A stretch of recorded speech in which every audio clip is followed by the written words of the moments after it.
Hi, hello, and welcome to Vertex of Abundance. My name is Serene Priestess Gorgeous, also known as Ablossi Baba. I'll be your oracle today. I'm here to deliberate the findings for the new moon in Taurus. This is the latent edition, meaning that the messages came out a little bit late and are coming out a little bit late, and we'll get in here and see where we fit. The findings will be deliberated by the Aleister Crowley Later Frida Harris Thoth Tarot, and the guidance will be imposed through the Cosmic Reading Activation Cards for the Soul by Nadia Anastasia. Again, my name is Serene Priestess Gorgeous, also known as the Ablossi Baba, aka FKA, FKA. Okay. So again, welcome all the returning subscribers, and I want to welcome in the new subscribers.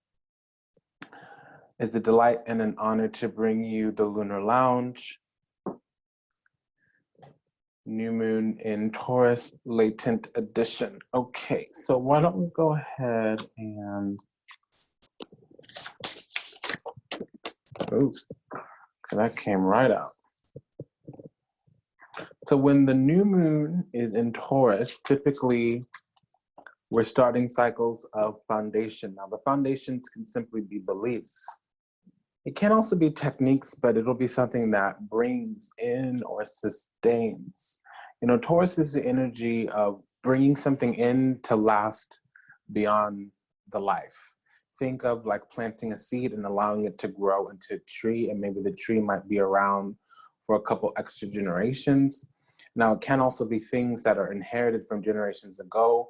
It is very earthly, so it can talk also about beginnings of harvest, not so much from like the planting or the actual harvesting, but it can talk about beginnings of harvest in terms of like an idea.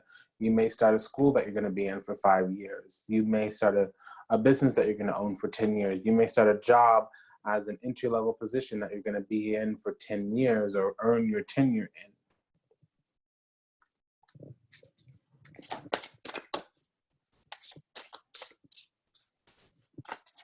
And the new moons are a little bit more positive than full moons, although full moons are a little bit more exciting. New moons is where the seed gets planted, it grows into something around the full moon. Not the same, but 6 months later. And then new moons, the moon events, lunar events, whether they are new moon, full moon, etc., it's eclipse, it's always an internal process versus the sun is an external process. So there's something going to happen to us spiritually, something going to happen to us consciously, subconsciously, usually, latent conscious. Very rarely is it super conscious unless it's conjuncting with the moon. The reason that this might be a little bit late is because there's some Uranus energy in there. Okay, so the moon is an interesting event because it activates all the energies in that sign. And then also 4 houses away from them. So it'll activate anything in Taurus, which is Uranus. Okay, it'll also activate anything in Aquarius, because Aquarius is 10 signs away from, it'll activate Capricorn and Aquarius, because it's 9 and 10 signs away from Taurus. Okay, so we're gonna shuffle in Taurus into the deck since it's the Taurus moon. You know, Taurus rules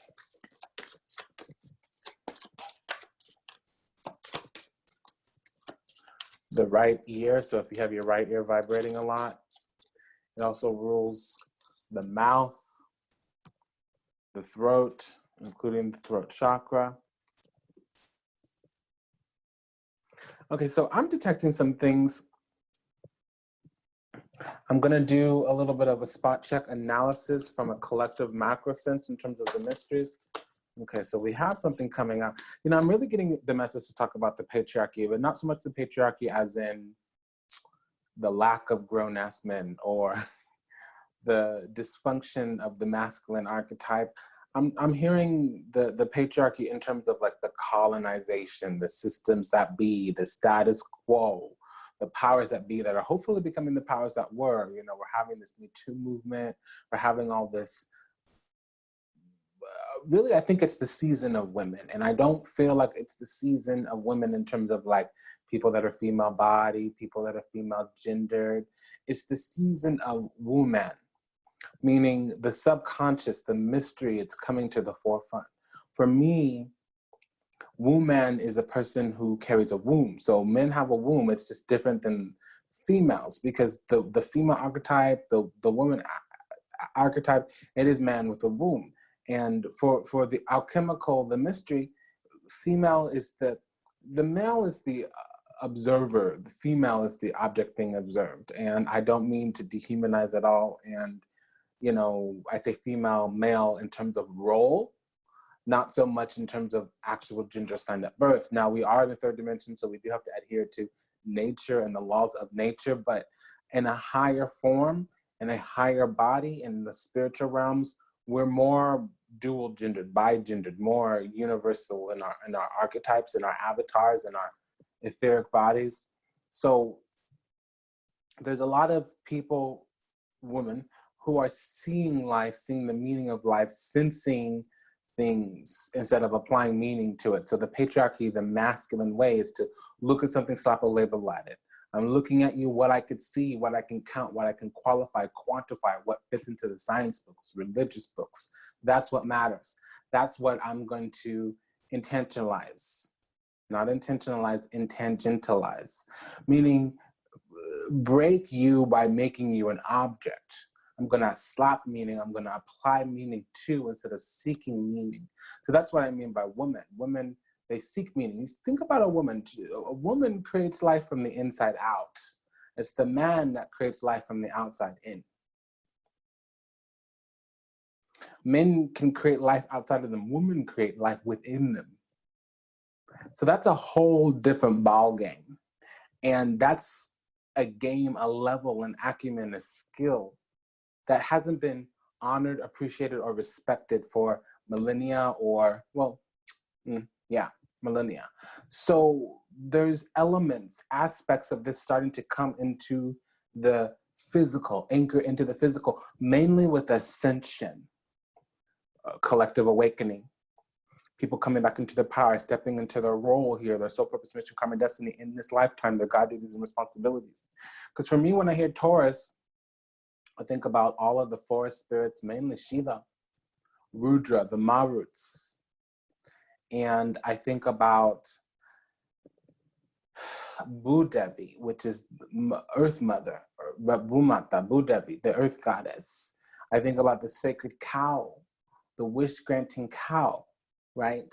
So I'm thinking about all the things that are around us, giving to us, nurturing us that haven't been appreciated.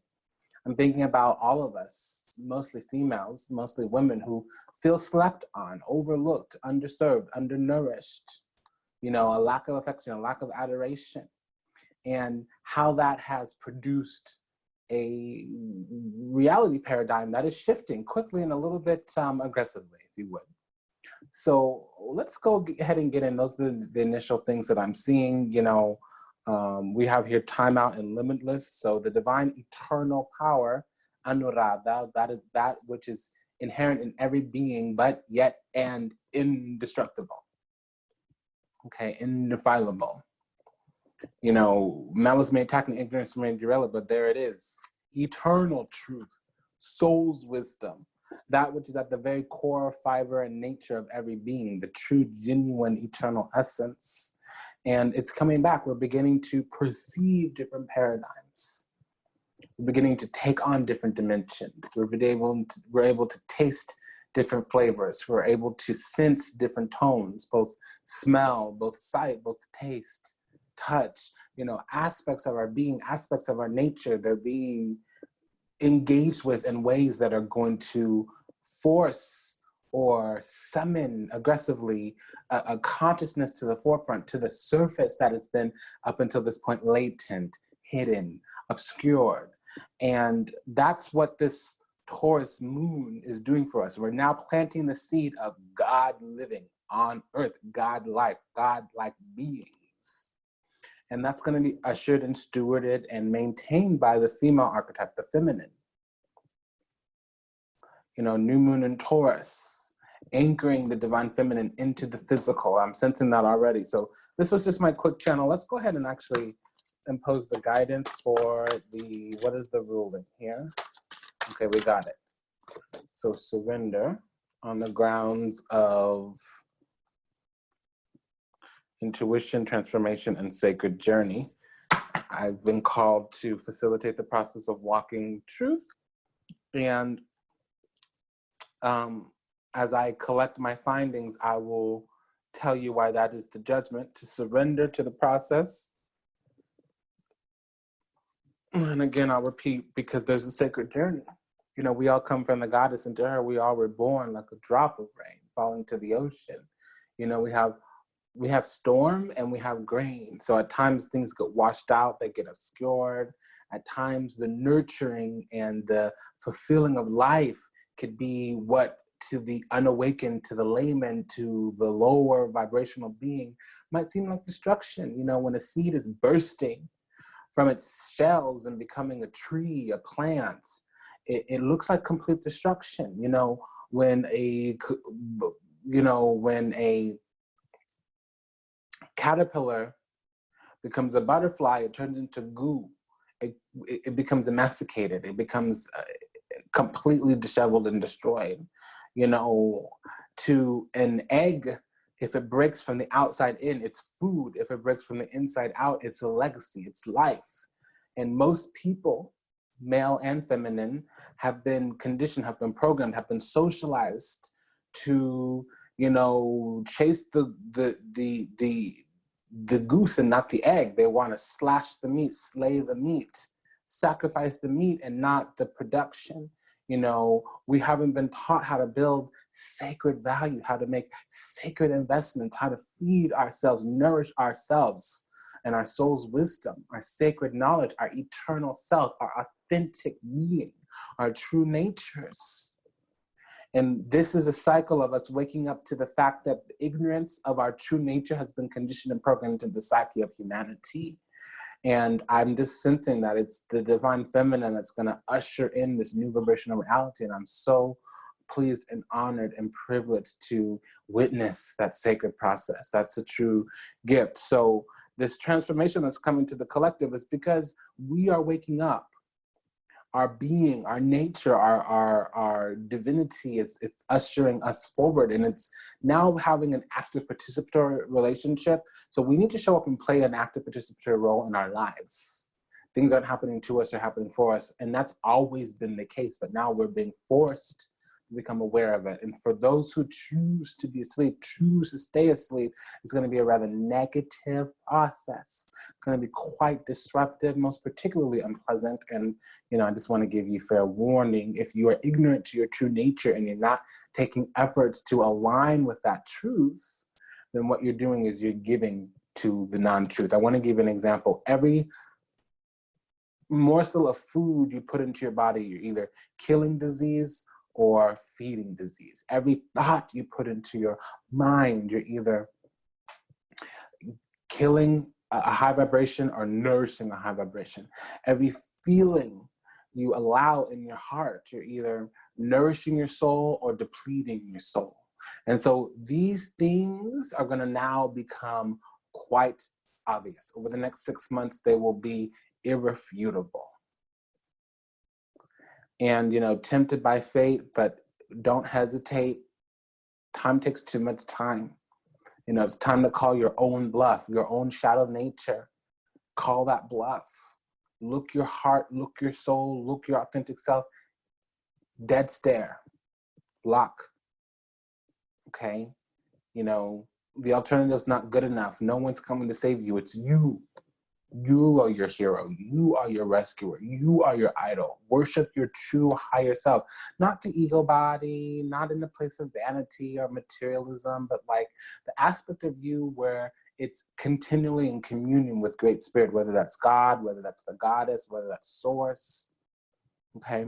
So I'm going to impose the guidance of surrender, and this is on the grounds of intuition, you know, collectively, intuitively, our authentic self, there is a communion with the divine that's always been with us. As long as we stay out of the way, not allowing too harsh of feelings, not allowing too evil or restless of thoughts, you know, not going too much against the flow. It's okay to be a little rebellious to maintain your spiritual power. But when you're defiant to the flow of the universe, you're swimming upstream. Salmon swim upstream, but there's a purpose and it doesn't last for very long. It's a season that they do it. Okay. And this transformation here, it's as a collective, the mental body, it's coming, it's going to need to change. There's a lot of latent things that we're somewhat doing unconsciously that now we need to be consciously aware of and do intentionally. And that'll lead us to alignment with our soul purpose, mission, karma, destiny. And, you know, there's a little bit of forgiveness that also needs to come into that, because it's okay to be and to do what you have to do to get to where you are. You don't need to blame yourself for whatever you did to survive. Just when you wake up to the truth of who you are and why you're here and the authentic nature of yourself, and you can give yourself absolution. Forgiveness is something you give yourself. People can forgive you, but you absolve yourself. Because the external circumstances may not change, and that's what I'm trying to say. We're so focused on what we could see with our eyes, but the eyes are actually made to look. You see with your eyes closed. That's the true nature of reality. In the land of the blind, the one-eyed man is king. So believe it or not, you see when you close your eyes. When your eyes are open, all you could do is look.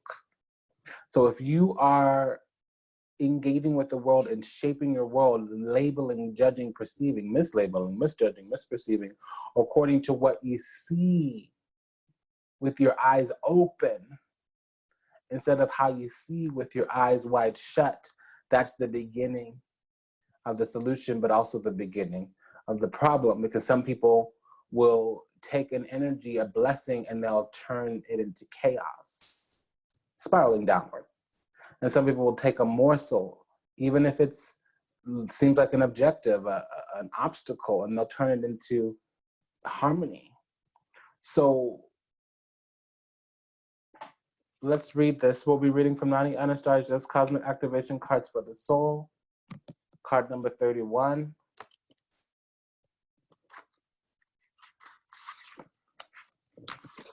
Surrender. Surrender to what is, let go of what was, have faith in all that will be.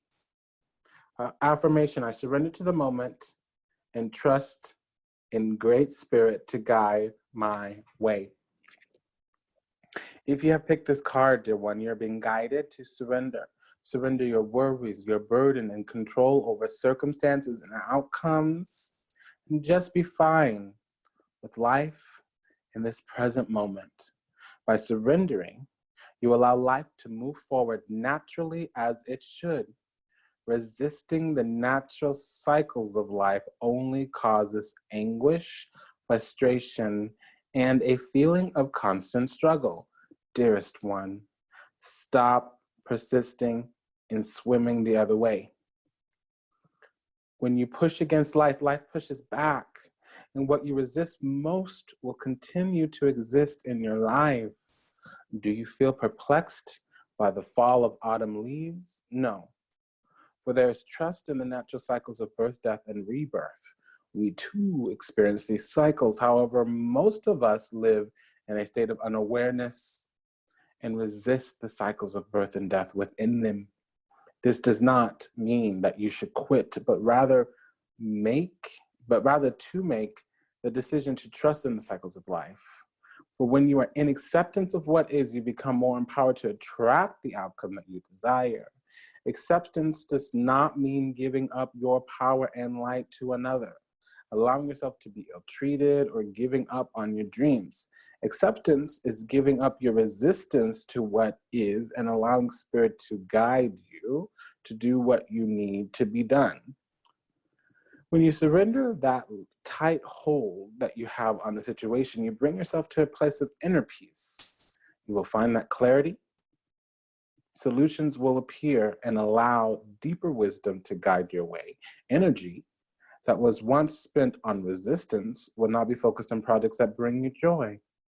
This in turn will attract miracles and blessings that you hope for. Surrender to what is, let go of what was, and have faith in what will be. I surrender to this moment and trust in the Great Spirit to guide my way.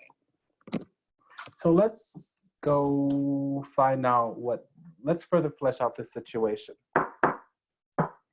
Again, my name is Serene Priestess Gorgeous, also known as Ablossi Baba, aka FKA, FKA. Let's continue. I want to welcome you to the Lunar Lounge. This is the Taurus new moon and Taurus edition, Leighton edition. So the moon was new on the 22nd of April, and that moves us into a time of divine seeding with Mata, Devi, the earth goddess, the earth mother. And it's a little bit of a harsher energy, but you wouldn't know because the moon is exalted, meaning the soul is present and it is manifesting through the experience. So, you know, we're being stripped of the things that are blocking our effort and how our etheric body manifests through the devotion to our vision. All of the obstacles to that are being stripped away, falling away. And sometimes it's a rude awakening, sometimes it isn't. You know, in reality here,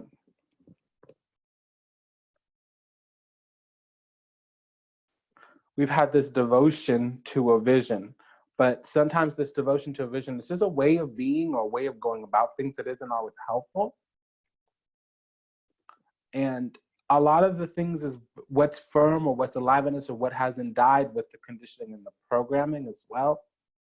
So the things that we gained from a more innocent place, a youthful place, a childhood even, some of those things are being stripped away because the universe is trying to manifest something through us, and we need to drive life forward according to our mental body. So I want to give you a model really quickly. F your feelings. They don't matter. They really don't. And it's difficult for people to hear. Most people don't like it. They don't understand, and they don't agree. And it takes a long time to cross that valley, cross that chasm, cross that ocean, because your feelings don't matter. Now, your feelings are not irrelevant. They're just not applicable. Because let me illuminate here. So in the moment of the experience, that's an emotion, energy, emotion. Emotions lead to ideas. Ideas turn into thoughts. Thoughts sustain feelings. So you feel the way you feel because of what you decide to think. You can decide what you feel. You can decide what you think. You cannot decide your emotions. You cannot decide your ideas. You can call to them. You can invite positive emotions and ideas in. And that's what you should do. Invite positive emotions in, invite positive ideas in, and repel negative thoughts, repel negative feelings. Because you leave said experience, you leave it with feelings. You leave it with thoughts. You don't ever come to an experience with thoughts and feelings. You come to an experience with emotions and ideas. That happens in the present moment. So if you can't change your thoughts, you can't change your feelings. And in order to change your thoughts, sometimes you need to change your belief system. And in order to change your belief system, sometimes you need to look at your conditioning and programming. So a lot of our conditioning and programming is being stripped. Things in the depths of our souls, some things that are a little bit scary because we need to combat them, confront them. They may be dark journeys of the soul, fear, trauma. A lot of these things are getting thrown about. They're getting touched. Paranoia, you know, we have a pandemic right now, pandemonium. So there's some aspects of the shadow nature trying to impede, impugn, impinge upon the authentic self, true nature. And we're heading towards this finally being ready, having been cultivated enough, raised, reared, conditioned enough to really, truly go after the cycle of manifestation from a truer self, a more authentic self, and a spiritual. So we're leaving our emotional body, we're leaving our physical body and all the sensations and ministrations and latent residue, and we're moving into a lighter body, a light body. You know, I guarantee you your emotions are a lighter body than your physical body. I guarantee you your thoughts are a lighter body than your emotional body. I guarantee you your etheric body is a lighter body than your physical body. So we're leaving behind the physical body, the physical nature, the physical sensations, the physical reservoir, the physical bank account, all the things that we put away, conditioning, programming, fear, beliefs, values, all those things that coulda, shoulda, woulda. And we're moving into, but how can I? This is what I want. This is what resonates. This is what calls to me. And it's not going to be a positive experience, because you know, when you detox, sometimes negativity comes out. Sometimes when you get rid of parasites, they fight back. Sometimes when you do an exorcism, the demon fights back.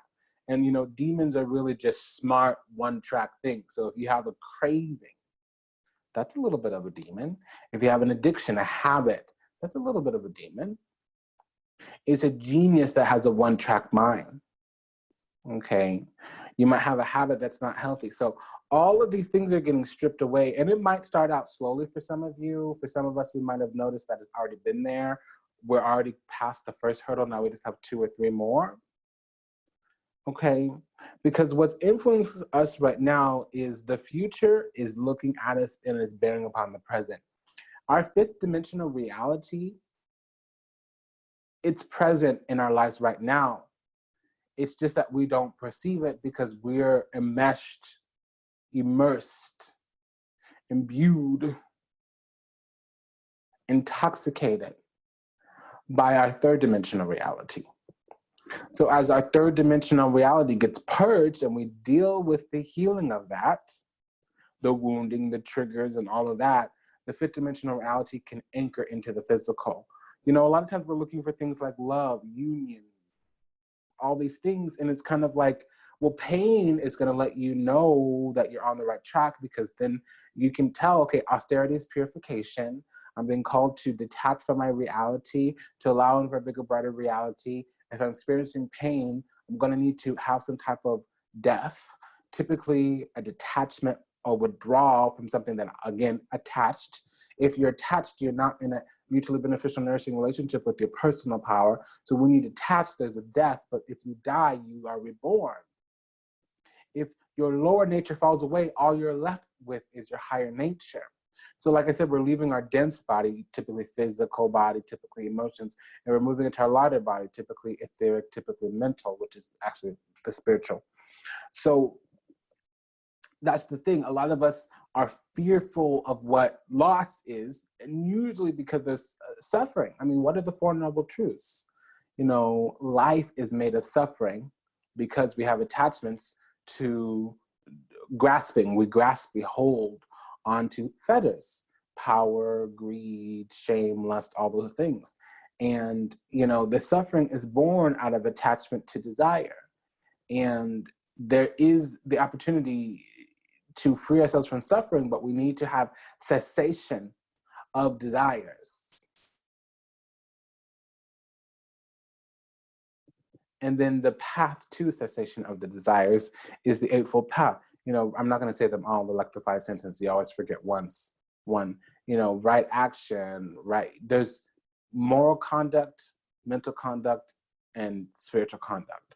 So really, are you aligning with your eternal self? Are you aligning with your higher self, which is usually harder than aligning with your right now self, the part of you that's going to make excuses, the part of you that's going to want, hope, wish, pray, long, yearn, conjure up some hurt and some wounding from the past that you know ain't healthy for you?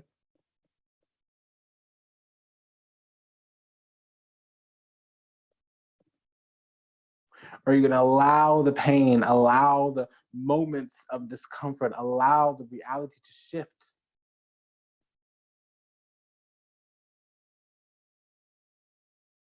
Tears cleanse. Austerity cleanses. It allows you to attune, to align into the vibration of eternity instead of the just right now, because the temporal will die. If it's not eternal, it's not spiritual. Everything is divine, but if it's not eternal, it's not spiritual.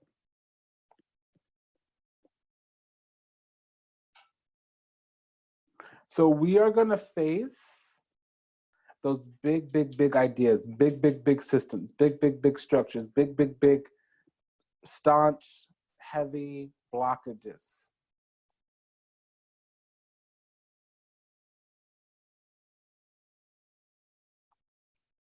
Because our soul is trying to come back to us. And we need to go on the journey, but we need to do it from a place of executing discernment and right judgment. We're going to be forced to see the right way, and the right way is not the easy way. So this Taurus moon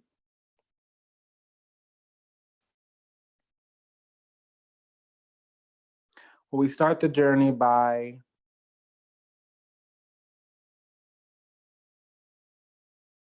like I said, stripping whatever's in the way of our spirit and our soul's alignment.